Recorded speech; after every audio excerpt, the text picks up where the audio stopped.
One एवं वन्य प्राणी संसाधन, BTC geography class 10th chapter 1 का पार्ट क। यह सत्य है कि आग पर नियंत्रण मानव सभ्यता का महान आविष्कार है। आग का आविष्कार तो महान आविष्कार है ही, किंतु इस महान आविष्कार ने विनाश इतिश्री भी किया है। इसकी सबसे पहली आहुति वन और वन्य प्राणियों की हुई है। जब पके हुए मांस का रसस्वाद हुआ तो वन्य प्राणियों या आखेट एवं पकाने तथा भुनने के लिए ईंधन का संसाधन के रूप में इन्हीं लकड़ियों का प्रयोग किया, यानी इन्हीं वन्य प्राणियों को पकाया और इसी वन के लकड़ियों का प्रयोग किया गया। यानी दोनों आग के क्या हुए, बीच में विनाश का, आग के विनाशकारक यही दोनों हुए सबसे ज़्यादा। वन एवं वन्य प्राणी जो है वो मानव जीवन के लिए प्रमुख हमसफ़र है। आगे पढ़ेंगे कैसे हमसफ़र हैं ये, क्योंकि हर चीज़ के लिए हम इस पर निर्भर हैं। वन पृथ्वी के लिए सुरक्षा कवच जैसा है। पृथ्वी के लिए एक सुरक्षा कवच है वन। यह केवल एक संसाधन ही नहीं बल्कि पारिस्थितिक तंत्र के निर्माण में महत्वपूर्ण घटक भी है। हमारा इससे अटूट संबंध है और वास्तव में वन प्रकृति का एक अमूल्य उपहार है। वन उस बड़े भूभाग को कहते हैं जो पेड़ पौधे और झाड़ियों द्वारा आच्छादित होते हैं। एक बड़ा सा भूभाग जो पेड़ पौधे झाड़ियों द्वारा आच्छादित हो उसे वन कहते हैं। वन दो प्रकार के होते हैं, एक होते हैं स्वतः विकसित जिसको प्राकृतिक वन कहते हैं और एक होता है मानव द्वारा निर्मित जिसको वानिकी कहा जाता है। वन जैव विविधताओं का आवास होता है। सृष्टि के आरंभ से ही मानव इसके अंचल में पोषित होता रहा है। वन एवं वन प्राणी मानव के लिए प्रतिस्थापित होने वाला संसाधन, यानी वन और वन प्राणी मानव के लिए प्रतिस्थापित होने वाला संसाधन है। यह इस जीव मंडल में सभी जीवों को संतुलित स्थिति में जीने के लिए अथवा संतुलित परिस्थिति तंत्र के निर्माण के लिए सर्वाधिक योगदान देता है वन, क्योंकि सभी जीवों के लिए खाद्य पदार्थ यानी फूड एनर्जी जो है, खाद्य ऊर्जा जो है, उसका प्रारंभिक स्रोत यही वनस्पति है। भारत में वन संसाधन एक महत्वपूर्ण संसाधन है। यहाँ के लोग आरंभ से ही वन के प्रिय रहे हैं। इसका प्रमाण हमें धार्मिक ग्रंथ तथा लोक कथाओं द्वारा मिलता है। किंतु वर्तमान के समय में विकास की दौड़ में हमने अपने अतीत के सभी गौरवशाली परंपराओं को नकार दिया है। हम वन और वन्य प्राणी के महत्व को नहीं समझ रहे हैं। ऐसे में तेजी से संसाधन का विदोहन कर रहे हैं। वस्तुतः हमें वन और वन्य जीवों संसाधनों को संरक्षण देना चाहिए, हमें इसे बचाना चाहिए। अब वन एवं वन्य जीव संसाधनों के प्रकार और वितरण। वन विस्तार के नज़रिए से भारत विश्व का 10वां देश है, जिसमें 68 करोड़ हेक्टेयर वन का विस्तार है।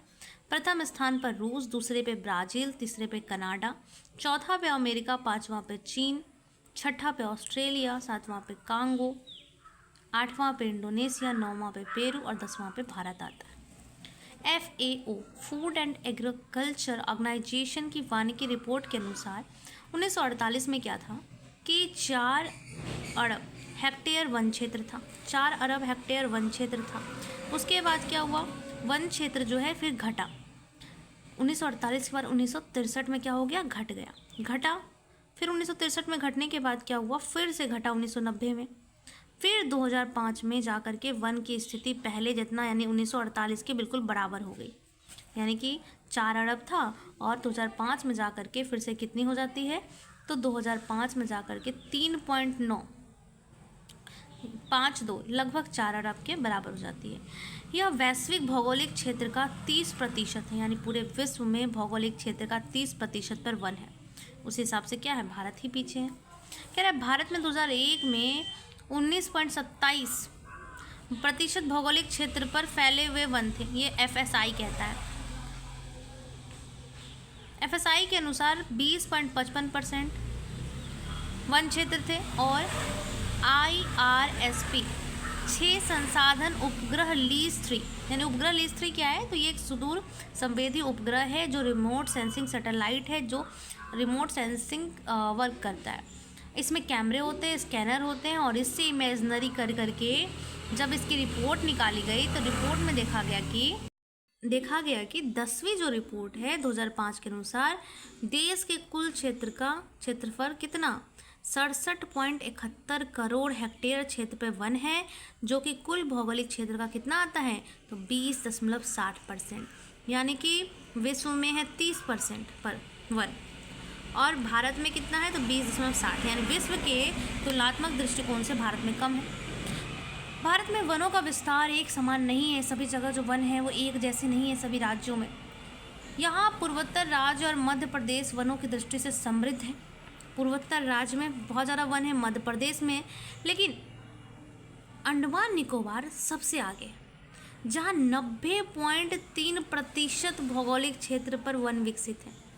वृक्षों के घनत्व के आधार पर वनों को 5 भागों में बांटा गया है। अत्यंत सघन वन, खुले वन, झाड़ी एवं अन्य वन, मैंग्रोव वन। अत्यंत सघन वन ऐसे वन होते हैं जहाँ का घनत्व 70% से अधिक होगा। अगर 70 से 40 होगा तो सघन वन होगा, 10 से 40 होगा तो खुले होंगे, और अगर 10% से कम होता है तो वो झाड़ी और अन्य वन में आता है। मैंग्रोव वन तटीय वन कहलाते हैं, समुद्र के तट के किनारे ये पाए जाते हैं। अब देखते हैं बारी बारी से इनको। अगर देखें अत्यंत सघन वन, तो भारत में इस प्रकार के वन का जो विस्तार है वो 54.6 लाख हेक्टेयर भूमि पर है, जो कुल भौगोलिक क्षेत्र का 1.66% है। और ये कहाँ पाया जाता है, तो असम और सिक्किम को छोड़कर सभी राज्यों में थोड़ा बहुत पाया जाता है। और इसका घनत्व जो होता है अत्यंत सघन का वो 75% से अधिक होता है, हमने यहाँ पे देखा। अब है सघन वन। सघन वन के अंतर्गत 73.60 लाख हेक्टेयर भूमि क्षेत्र आते हैं, यानी इससे ज़्यादा, जो कुल भौगोलिक क्षेत्र का 3% है। ये कितना था, 1.66, ये 3% है। हिमाचल प्रदेश, सिक्किम, मध्य प्रदेश, जम्मू कश्मीर, महाराष्ट्र, उत्तराखंड के पहाड़ी क्षेत्रों में इसको देखा गया है। इसका घनत्व जो है 62.99% है। खुले वन 2.59 करोड़ हेक्टेयर भूमि पर इस वर्ग में वनों का विस्तार है। यह कुल भौगोलिक क्षेत्र का 7.12% है। ये जो है कुल भौगोलिक क्षेत्र का कितना है, तो 7.12% है। ये कितना था, तो 1.5, ये 3, ये जो है 7। कर्नाटक, तमिलनाडु, केरल, आंध्र प्रदेश, ये सारा कहाँ हो गया, साउथ का, उड़ीसा, इन सब में देखा जाता है। असम के कुछ 16 आदिवासी जिले में खुले वन, यानी कि साउथ वाले एरिया में खुले वन को देखा गया। अब है झाड़ी एवं अन्य वन। राजस्थान एवं मरुस्थलीय क्षेत्र, अर्ध शुष्क क्षेत्र में इस प्रकार के वन पाए जाते हैं। मरुस्थलीय क्षेत्र में पंजाब, हरियाणा, यूपी, बिहार, पश्चिम बंगाल के मैदानी भागों में वृक्षों का घनत्व 10% से भी कम है। बिहार भी इसमें आता है, खुले वन क्षेत्रों में, झाड़ियों में 10% से भी कम है, इसलिए यह क्षेत्र इस वर्ग के अंतर्गत सम्मिलित है। इसके अंतर्गत 2.459 करोड़ हेक्टेयर भूमि आते हैं, जो कुल भौगोलिक क्षेत्र का कितना है, तो 8.68। ये कितना था अत्यंत सघन, तो 1.66%। सघन कितना था, तो सघन था कितना था, सघन वन जो है यह आता है 62%, कुल भौगोलिक क्षेत्र का यह आता है 3%। इसका घनत्व 62.9 है, 3% आता है। ये कितना आता है, तो ये आता है 7.2%। ये कितना आता है, तो ये आता है 8.68%। अब है मैंग्रोव या तटीय वन। विश्व के तटीय वन क्षेत्र मैंग्रोव का मात्र 5%, 4500 किलोमीटर क्षेत्र ही भारत में है। यानी कि टोटल विश्व का जितना मैंग्रोव है उसमें से बस 5% ही भारत में आता है। वो जो 5% आता है समुद्र तट के किनारे फैला हुआ है, जिसमें से सबसे अधिक आता है पश्चिम बंगाल में, फिर गुजरात में, फिर अंडमान निकोबार में और फिर अन्य में। तो पश्चिम बंगाल के सुंदरवन में लगभग 45%, यानी आधा के आसपास तो सुंदरवन में ही मैंग्रोव आ जाता है। उसके बाद गुजरात, उसके बाद अंडमान निकोबार द्वीप समूह। कुल मिलाकर 12 राज्य या केंद्र शासित प्रदेश जो हैं, इसमें ये मैंग्रोव फैला हुआ है। इसमें आता है आंध्र प्रदेश, गुजरात, कर्नाटक, महाराष्ट्र, उड़ीसा, तमिलनाडु, पश्चिम बंगाल, अंडमान निकोबार, पुडुचेरी को, केरल और दमन द्वीप। सब तटीय राज्य आप देख सकते हैं। आंध्र प्रदेश तटीय है, गुजरात तटीय है, कर्नाटक तटीय है, महाराष्ट्र तटीय है, उड़ीसा तटीय है, तमिलनाडु भी तटीय है, पश्चिम बंगाल, अंडमान निकोबार द्वीप समूह तटीय है, केरल, पुडुचेरी, दमन द्वीप सब। देश में कुल भौगोलिक क्षेत्र का मात्र 0.14% क्षेत्र, यानी कि 4.4 लाख हेक्टेयर में ही मैंग्रोव है। यानी अगर देखा जाए तो पूरे विश्व का 5% मैंग्रोव भारत में है और हमारे देश का 0.14% मैंग्रोव ही भारत में है। जो पश्चिमी बंगाल इसमें सबसे बड़ा है, जिसमें 47.6% क्षेत्र आता है। दूसरे स्थान पर गुजरात है, इसमें 21% क्षेत्र आता है। और तीसरे स्थान पर अंडमान निकोबार है, जिसमें 14% क्षेत्र आता है। कह रहा है कि आप जानते हैं कि देश में कुल आच्छादित क्षेत्र का 25.11% वन क्षेत्र पूर्वोत्तर भारत के 7 राज्यों में है। यानी कि जितना हमारे देश में वन क्षेत्र है उसका 25% यानी 1/4 कहाँ है? पूर्वोत्तर राज्यों के 7 सिस्टर्स में पाए जाते हैं। 25%, 1/4।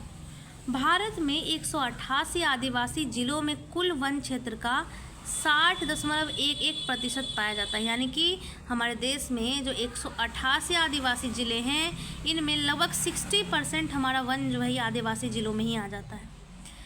देश में वनाच्छादित क्षेत्रों के मामले में मध्य प्रदेश प्रथम स्थान पर है। अगर वन आच्छादित की बात की जाए तो एमपी फर्स्ट है। और सुंदरवन जो था वो मैंग्रोव में फर्स्ट था। तो वन सबसे अधिक कहाँ है? तो एमपी में है, जहाँ देश के कुल क्षेत्र का 11.22% यानी 11% वन क्षेत्र पाया जाता है। दूसरे स्थान पर अरुणाचल प्रदेश आता है, जिसमें 10%।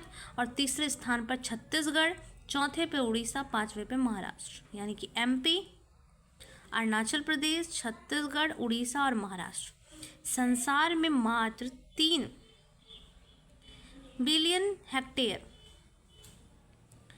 वन रह गया है। लगभग 800 वर्ष पूर्व 6 बिलियन हेक्टेयर वनों की कटाई हो चुकी है। यानी कि अब बस इतना रह चुका है और इतना जो है कट चुका है। अब कितना? 6 बिलियन हेक्टेयर को काट दिया गया है।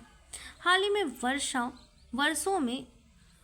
के वर्षों में वन विकास में भारत चीन के बाद दूसरे स्थान पे। वनों को बचाने में, वनों को विकसित करने में चीन के बाद सबसे ज़्यादा ध्यान कौन दे रहा है? तो हमारा भारत दे रहा है। तो बिहार विभाजन के बाद, अब बिहार पे आते हैं। बिहार विभाजन के बाद वन विस्तार में बिहार राज्य दयनीय स्थिति में आ गया। बिहार का जब विभाजन हुआ तो बिहार विभाजन से बिहार क्षेत्र में वन कम हो गए, क्योंकि वर्तमान बिहार में अधिकतर भूमि कैसी है? कृषि योग्य है। मात्र 6764.14 हेक्टेयर वन क्षेत्र बच गया। यह भौगोलिक क्षेत्र का बस कितना बचा? तो 7.1%।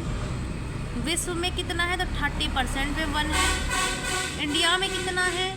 तो लगभग 21% पे है। बिहार में कितना? तो 7.1% पे है। तो बिहार में 38 जिलों में 17 जिले से वन क्षेत्र समाप्त हो गया। 38 में से 17 समाप्ति हो गया। पश्चिमी चंपारण, मुंगेर, बांका, जमुई, नवादा, नालंदा, गया, रोहतास, औरंगाबाद जिलों में वनों की स्थिति कुछ बेहतर है। कह रहा है कि ये हमारा बिहार हो गया, ठीक है। और ये जो हमारा बिहार है, इस बिहार में कह रहा है कि जो पश्चिम चंपारण जिला है, मुंगेर है, ठीक है, बांका है, इधर जमुई है, नवादा है, नालंदा है, गया है, रोहतास है, कैमूर, औरंगाबाद, ठीक है। ये वाला क्षेत्र और ये वाला क्षेत्र में जो है वो वनों की स्थिति कुछ बेहतर है, जिसका कुल क्षेत्रफल 3700 वर्ग किलोमीटर है। शेष पर अवक्रमिक वन क्षेत्र है। वन के नाम पर केवल झाड़ झुरमुट बच गए। अवक्रमित वन क्षेत्र का मतलब क्या हुआ कि वन के नाम पर थोड़े मोड़े झाड़ झुरमुट बचे हुए हैं, उसी को वन अक्रमित कहते हैं बाकी के क्षेत्र पर। अब है प्रशासकीय दृष्टि से वनों को निम्नलिखित वर्गों में रखा गया है। तो ये तो हमने बांटा था 5 वर्गों में। अब प्रशासन की दृष्टि से अगर हम इसको बांटें तो कैसे बांटेंगे? आरक्षित वन, रक्षित वन, अवर्गीकृत वन। आरक्षित वन क्या है? तो 54% इसमें आता है। कह रहे हैं जो वन जलवायु की दृष्टि से महत्वपूर्ण होते हैं। किस दृष्टि से? जलवायु की दृष्टि से महत्वपूर्ण होते हैं, उन्हें आरक्षित वन कहते हैं। इनमें ना तो लकड़ियाँ काटी जा सकती है, ना ही पशुचारण होता है। हमने देखा कि ये जो वन है ना तो लकड़ी कट रही है ना पशुचारण हो रहा है। इसमें क्या है? तो बाढ़ का नियंत्रण करने के लिए, भूमि संरक्षण के दृष्टिकोण से, मरुस्थल प्रसार को रोकने अथवा जलवायु नियमित रखने हेतु इसकी आवश्यकता होती है। आरक्षित वन क्यों बनाए जाते हैं? तो बाढ़ के नियंत्रण के लिए बनाए जाते हैं, भूमि के संरक्षण के लिए बनाए जाते हैं, मरुस्थल के प्रसार को रोकने के लिए बनाए जाते हैं, जलवायु नियमित रहे इसके लिए आरक्षित वन बनाए जाते हैं। 4 कारण हो गए। वन एवं वन्य जीवों के संरक्षण के लिए आरक्षित वनों को सबसे अधिक मूल्यवान माना जाता है। जो वन और वन्य जीव हैं, इसके बचाने के लिए सबसे अधिक आरक्षित वन मूल्यवान है। देश में आधे से अधिक वन क्षेत्र यानी 54% जो है वो आरक्षित घोषित कर चुके हैं। आधे से अधिक वन क्षेत्र कैसे हैं? तो आधे से अधिक जो है वो आरक्षित है। अब आता है रक्षित वन। आरक्षित को कहते हैं रिजर्व्ड फॉरेस्ट एंड रक्षित क्या कहलाता है? Protected forest. कह रहे इस वन क्षेत्र में विशेष नियमों के अधीन, कुछ नियम होंगे उसके अधीन पशुओं को चराने और सीमित रूप से लकड़ी काटने की सुविधा दी जाती है। वनों के अत्यधिक नष्ट होने से बचाने के लिए इसकी सुरक्षा की जाती है। वन विभाग के अनुसार कुल वन क्षेत्र का लगभग 1/3 हिस्सा जो है वो रक्षित है। आधा से अधिक आरक्षित, 1/3 रक्षित, जो बच गया वो अवर्गीकृत है। अब आता है तीसरा, अवर्गीकृत या अनक्लासिफाइड फॉरेस्ट। से सभी प्रकार के वन एवं बंजर भूमि जो सरकार, व्यक्ति, समुदाय के स्वामित्व में होते हैं, जो बच गए वो सरकार के स्वामित्व में भी हो सकते हैं, व्यक्ति के, समुदाय के भी हो सकते हैं, स्वतंत्र या अवर्गीकृत वन कहलाते हैं। इसी अवर्गीकृत को स्वतंत्र भी कहते हैं। इस प्रकार के वनों में लकड़ी काटने, पशु चराने सरकार की ओर से कोई प्रतिबंध नहीं होता। सरकार इसके लिए शुल्क लेती है। कुल वन क्षेत्र का 17% अवर्गीकृत है और सरकार क्या करती है? इसके लिए शुल्क लेती है, ये याद रखना है। अवर्गीकृत स्वतंत्र में शुल्क लेती है। और टोटल का कितना ही है? तो 17% कह रहा है। आरक्षित एवं रक्षित वन को सबसे अधिक विस्तार एमपी में, यानी कि आरक्षित और रक्षित वन, ये दोनों प्रकार के वन यानी बचाव के दृष्टिकोण के जो भी वन है वो सबसे ज़्यादा कहाँ है? एमपी में, जहाँ कुल वन क्षेत्र का 75% है। टोटल वन क्षेत्र का, जहाँ कुल वन क्षेत्र का 75% है। इसके अतिरिक्त जम्मू कश्मीर, आंध्र प्रदेश, उत्तराखंड, केरल, तमिलनाडु, पश्चिम बंगाल, महाराष्ट्र में भी कुल वनों का एक बड़ा अनुपात आरक्षित वनों का है। जबकि बिहार में, पंजाब में पूछेगा क्या, तो जम्मू कश्मीर सबसे ऊपर, आंध्र प्रदेश सबसे नीचे, उत्तराखंड पूर्वी हो गया, केरल साउथ का, तमिलनाडु साउथ का, पश्चिम बंगाल सुंदरवन है, महाराष्ट्र, इन सभी में क्या है? सबसे ज़्यादा कौन से है? तो आरक्षित वन है। जबकि रक्षित वन कहाँ ज़्यादा है? तो बिहार, हरियाणा, पंजाब, हिमाचल प्रदेश, उड़ीसा, राजस्थान। पंजाब खेती के लिए प्रसिद्ध, बिहार खेती के लिए प्रसिद्ध, हिमाचल प्रदेश ऊपरी क्षेत्र हो गया, उड़ीसा और राजस्थान भी। बिहार वाला जो है ये भी इसमें आता है रक्षित वनों का, बड़ा अनुपात है। पूर्वोत्तर के सभी राज्यों में और गुजरात में अधिकतर वन अवर्गीकृत है, यानी कि पूर्वी राज्य के जो वन होते हैं वो अधिकतर क्या है? अवर्गीकृत है। और गुजरात के जो वन है वो क्या है? अवर्गीकृत यानी स्वतंत्र वन है। एमपी किसका उदाहरण है? तो रक्षित और आरक्षित दोनों बहुत हैं। जम्मू कश्मीर में आरक्षित, बिहार में रक्षित और यूपी में रक्षित, पंजाब में रक्षित, उड़ीसा में रक्षित, फिर इसमें क्या कहते हैं? पूर्वोत्तर में स्वतंत्र हैं, गुजरात में स्वतंत्र हैं। अब आगे है वन संपदा तथा वन्य जीवों का संरक्षण और ह्रास। इसको नेक्स्ट वीडियो में करेंगे। Thank you.